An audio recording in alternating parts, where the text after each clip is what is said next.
जंगल की काली सीढ़ियाँ। बरसात की एक अंधेरी रात थी। विशाल, जो एक यूट्यूबर था, रहस्यमय और डरावनी जगहों की खोज करता था। एक दिन उसे एक अनजान नंबर से संदेश मिला, अगर असली डर देखना है तो देवगढ़ के जंगल की काली सीढ़ियाँ ढूंढो, लेकिन आधी रात के बाद उन पर कभी मत चढ़ना। विशाल ने इसे अपनी अगली वीडियो का विषय बना दिया। गांव पहुंचते ही उसने देखा कि वह लोग उसका कैमरा देखकर घबरा गए। एक बूढ़े ने कांपती आवाज में कहा, बेटा, वहां मत जाना। जो उन सीढ़ियों पर आधी रात के बाद चढ़ता है वो कभी पहले जैसा लौटकर नहीं आता। विशाल ने चेतावनी को नजरअंदाज कर दिया। रात के 11:45 बजे वो घने जंगल में पहुंचा। चारों तरफ सन्नाटा था। अचानक टॉर्च की रोशनी में उसे काले पत्थरों से बनी एक पुरानी सीढ़ियां दिखाई दी, जो सीधे अंधेरे में ऊपर जा रही थी। जैसे ही घड़ी में 12 बजे जंगल में अजीब फुसफुसाहट गूंजने लगी। ऊपर आओ, तुम्हारा इंतजार हो रहा है। विशाल ने कैमरा चालू किया और पहला कदम सीढ़ी पर रखा। तुरंत उसके पीछे से किसी की चलने की आवाज आई।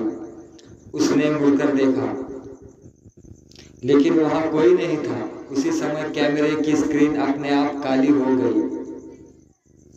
फिर स्क्रीन पर लाल अक्षरों में सिर्फ एक वाक्य उभरा, अब वापस लौटना मना है। विशाल के हाथ कांपने लगे और तभी उसके सामने सीढ़ियों की सबसे ऊपर एक लंबी काले कपड़ों में खड़ी आकृति दिखाई दी।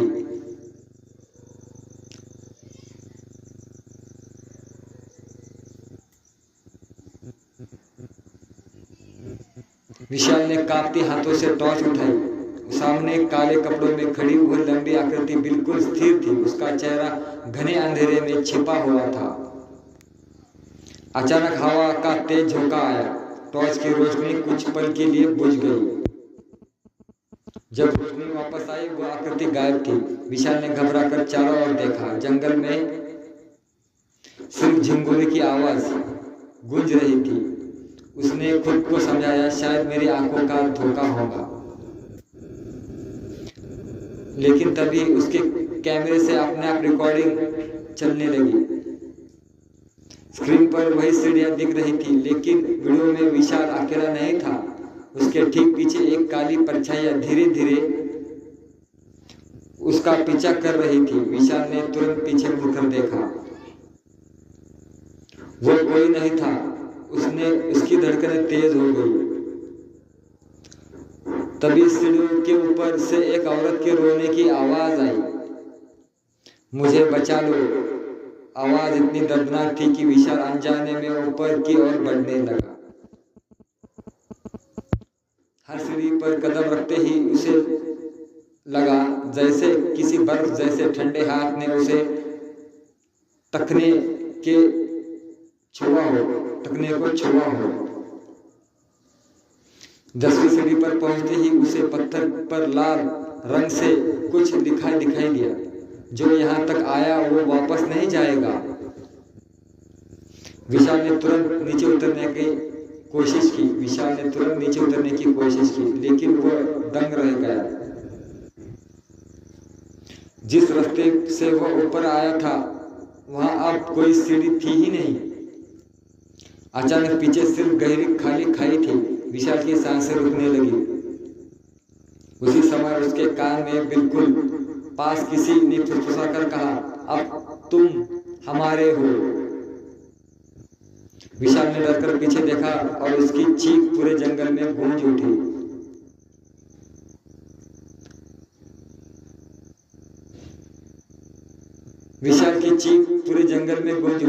उसने पीछे देखा, लेकिन वहां कोई इंसान नहीं था। फिर भी उसे साफ महसूस हो रहा था कि कोई उसकी गर्दन के बिल्कुल पीछे खड़ा है और ठंडी सांसें ले रहा है। वहां धीरे धीरे आगे बढ़ा। कुछ ही कदम के बाद सीढ़ियां खत्म हो गई। सामने एक विशाल टूटा हुआ पत्थर का दरवाजा था जिस पर धूल की मोटी परत जमी थी। दरवाजे पर एक अजीब निशान बना था, एक गोल चिट जिसके बीच में एक खुली हुई आंख उकेरी गई थी। विशाल ने जैसे ही आवाज को हाथ लगाया, धड़म, दरवाजा अपने आप खुल गया। अंदर गुप्त अंधेरा था। कैमरे की नाइट विजन चालू होती ही एक लंबा गलियारा दिखाई दिया जिसकी दोनों दीवारों पर पुराने चित्र टंगे थे। विशाल ने एक चित्र पर टॉर्च की रोशनी डाली। उसमें एक आदमी का चेहरा बना था, लेकिन अगले ही पल उस चित्र की आंखें धीरे धीरे विशाल की ओर घूम गई। विशाल घबरा गया और पीछे हट गया। तभी एक साथ सभी चित्रों से थुथुसाने की आवाजें आने लगी। एक और आ गया, अब यह भी रहेगा। विशाल दौड़ने लगा। गलियारे के अंत में उसे एक बड़ा सा कमरा दिखाई दिया। कमरे के बीचों बीच एक पत्थर का सिंहासन था। उस सिंहासन पर कोई बैठा हुआ था। उसका चेहरा लंबे काले बालों से ढका हुआ था और उसके हाथ में एक पुरानी जंग लगी घंटी थी। टन टन टन घंटी की आवाज पूरे महल में गूंजने लगी। हर घंटी के साथ दीवारों से काली परछाइयां निकलने लगी। वो धीरे धीरे विशाल की ओर बढ़ रही थी। विशाल ने भागने की कोशिश की, लेकिन कमरे का दरवाजा अपने आप बंद हो गया। लेकिन सिंहासन पर बैठी आकृति ने धीरे धीरे अपना चेहरा ऊपर उठाया और विशाल के होश उड़ गए, क्योंकि उस आकृति का चेहरा बिल्कुल विशाल जैसा था। विशाल की सांसें थम गई। सिंहासन पर बैठी आकृति का चेहरा बिल्कुल उसी जैसा था। वही आंखें, वही चेहरा, वही कपड़े, बस एक फर्क था, उसकी आंखें से काले रंग के आंसू बह रहे थे। अचानक वो आकृति मुस्कुराई। उसकी मुस्कान धीरे धीरे एक भयानक हंसी में बदल गई। हा हा हा हा हा। पूरा कमरा उस आवाज से कांप उठा। विशाल ने डरते हुए पूछा, तो तुम कौन हो? आकृति ने धीमी आवाज में कहा, मैं तुम्हारा अगला रूप हूँ। जो भी इन काली सीढ़ियों पर आधी रात के बाद चढ़ता है उसका एक दूसरा रूप यहाँ कैद हो जाता है, और अगर ये सूर्योदय से पहले यहाँ से नहीं निकल पाया तो उसकी जगह में बाहर चला जाता हूँ। विशाल के पैरों तले जमीन खिसक गई। यानी अगर वो नहीं बचा तो उसकी जगह वही भयानक रूप दुनिया में चला जाएगा। तभी दीवारों पर लगी मशालें अपने आप जल उठी। उनकी रोशनी में विशाल ने देखा कमरे की दीवारों पर सैकड़ों चेहरे उभरे हुए थे।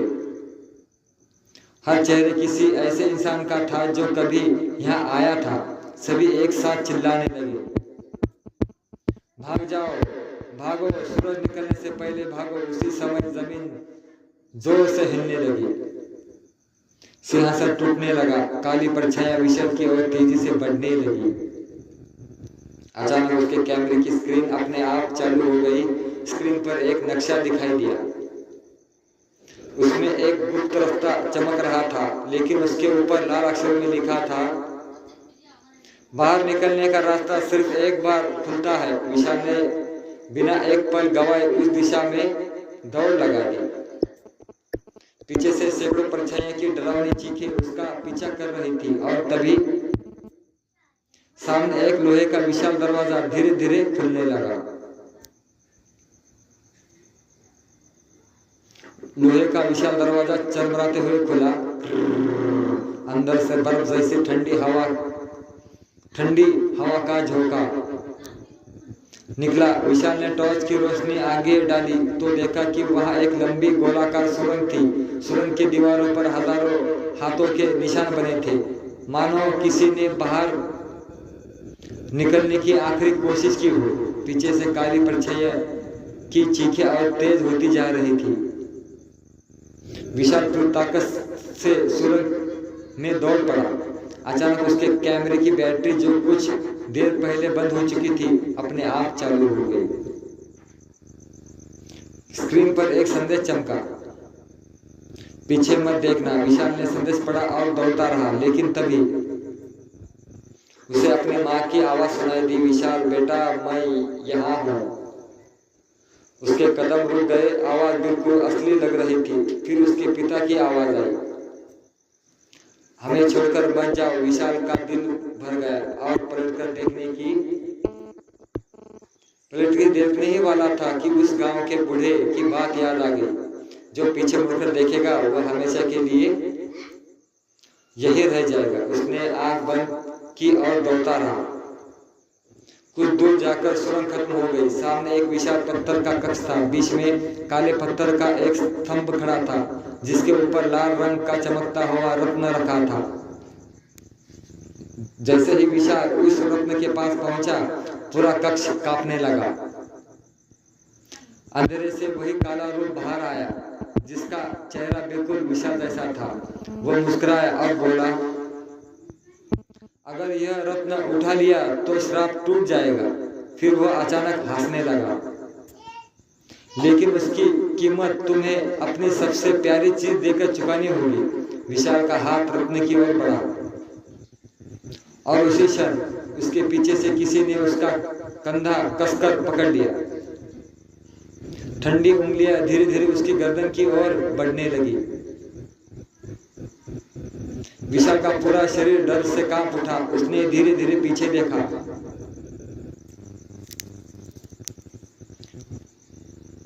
वहां एक बूढ़ा साधु खड़ा था। उसकी लंबी सफेद दाढ़ी थी, लेकिन आंखें पूरी तरह काली थी। साधु ने धीमी आवाज में कहा, रत्न को मत छूना, यही इस श्राप का जाल है। विशाल ने घबराकर पूछा, तो फिर मैं यहाँ से बाहर कैसे निकलूं? साधु ने पत्थर की दीवार की ओर इशारा किया। वहां एक प्राचीन शिलालेख उकेरा हुआ था, जो लालच चुनेगा वह सदा के लिए कैद होगा, जो सत्य चुनेगा वह मुक्त होगा। इतना कहते ही काला रूप जोर जोर से हंसने लगा। इसकी बात मत सुनो, यह भी मेरी तरह वर्षों से यही कैद है। अचानक पूरा कक्ष हिलने लगा। छत से पत्थर गिरने लगे। विशाल समझ गया कि उसके पास समय बहुत कम है। उसने रत्न की ओर देखा, फिर साधु की ओर, और अंत में अपनी हिम्मत जुटाकर रत्न को छुए बिना आगे बढ़ गया। उसी क्षण लाल रत्न तेज रोशनी के साथ फट गया। पूरी गुफा में भयंकर धमाका हुआ। काला रूप दर्द से चीखने लगा। उसका शरीर धुएं में बदलने लगा, लेकिन तभी जमीन फट गई। एक गहरी दरार खुली और उसमें से सैकड़ों काले हाथ बाहर निकल आए। वे विशाल के पैरों को पकड़कर नीचे खींचने लगे। विशाल पूरी ताकत से संघर्ष करने लगा। तभी साधु ने अपनी आखिरी शक्ति से एक पुरानी घंटी बजाई। टन, घंटी की आवाज गूंजते ही काले हाथ कुछ पल के लिए रुक गए। साधु चिल्लाया, भागो विशाल, बाहर का द्वार खुल चुका है, लेकिन यह आखिरी मौका है। विशाल पूरी ताकत से उस चमकते हुए दरवाजे की ओर दौड़ पड़ा। जैसे ही वह दरवाजे के पास पहुंचा,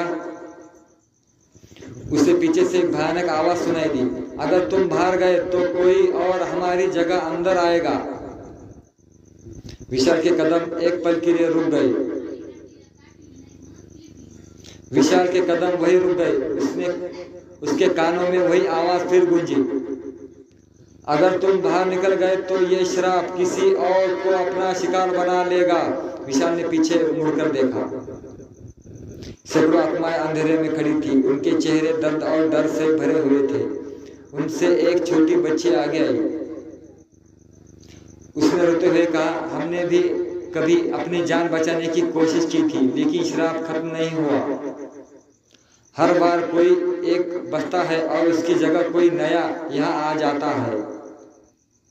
विशाल समझ गया कि केवल भागने से यह सिलसिला कभी नहीं रुकेगा।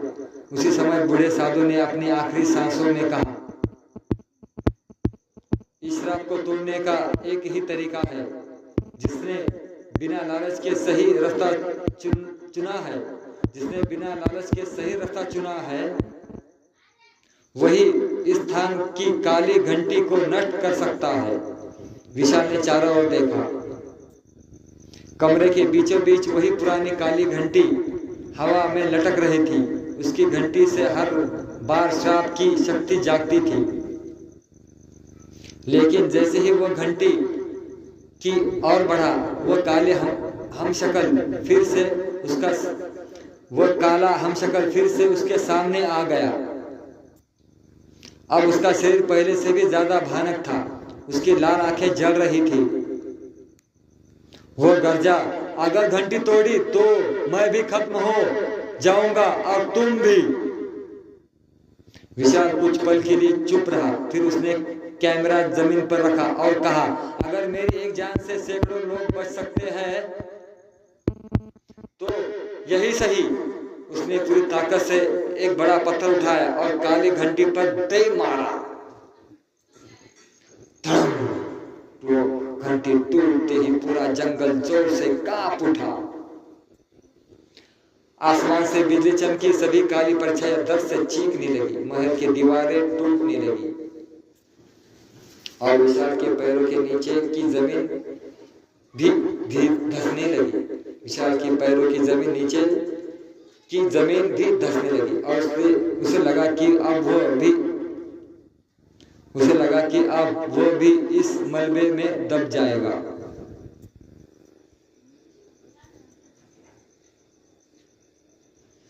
महल की दीवारें एक एक करके गिरने लगी। पत्थरों की तेज आवाजें पूरे जंगल में गूंज रही थी। विशाल पूरी ताकत से बाहर की ओर भागा।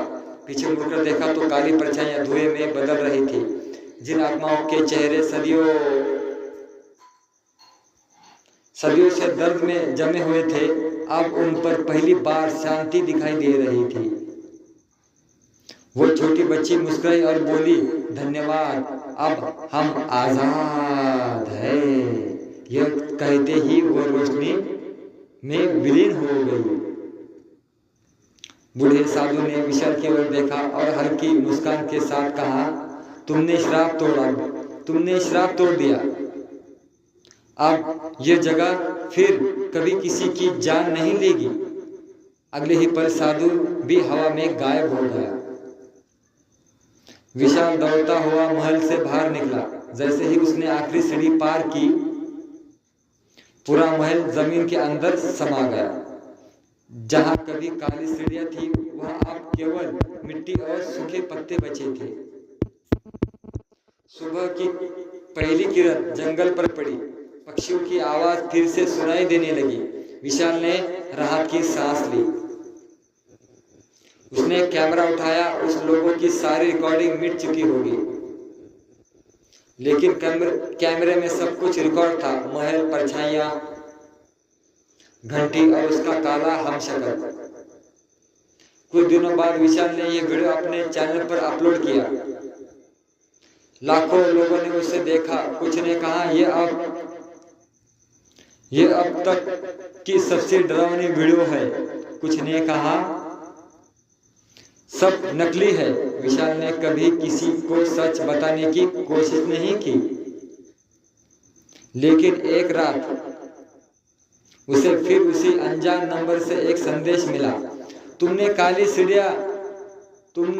सीढ़ियों का श्राप तोड़ दिया, लेकिन दुनिया में ऐसे 12 और श्रापित स्थान है। क्या तुम अगले रहस्य के लिए तैयार हो? विशाल ने कांपते हाथों से मोबाइल की स्क्रीन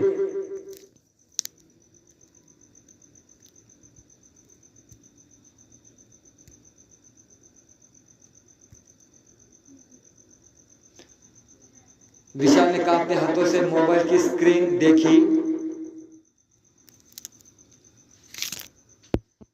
और तभी उसके कैमरे की लाइट अपने आप बंद हो गई। अंधेरे में वही जानी पहचानी फुसफुसाहट गूंजी, हम फिर मिलेंगे। चला मित्रांनो, कहाणी तर समज झाली। लाईक, सबस्क्राईब, कमेंट जरूर करा मित्रांनो। काल्पनिक कथा आहे, कोणता गोष्टीचा कशाचा आहे काही संबंध नाही मित्रांनो। हा व्हिडिओ तुमच्या मनोरंजनासाठी बनवला गेलेला आहे। काल्पनिक कथा आहे, कोणत्या गोष्टीचा कशाचा काही संबंध नाही मित्रांनो, फक्त मनोरंजन म्हणून हा व्हिडिओ पहा मित्रांनो. काल्पनिक कथा आहे.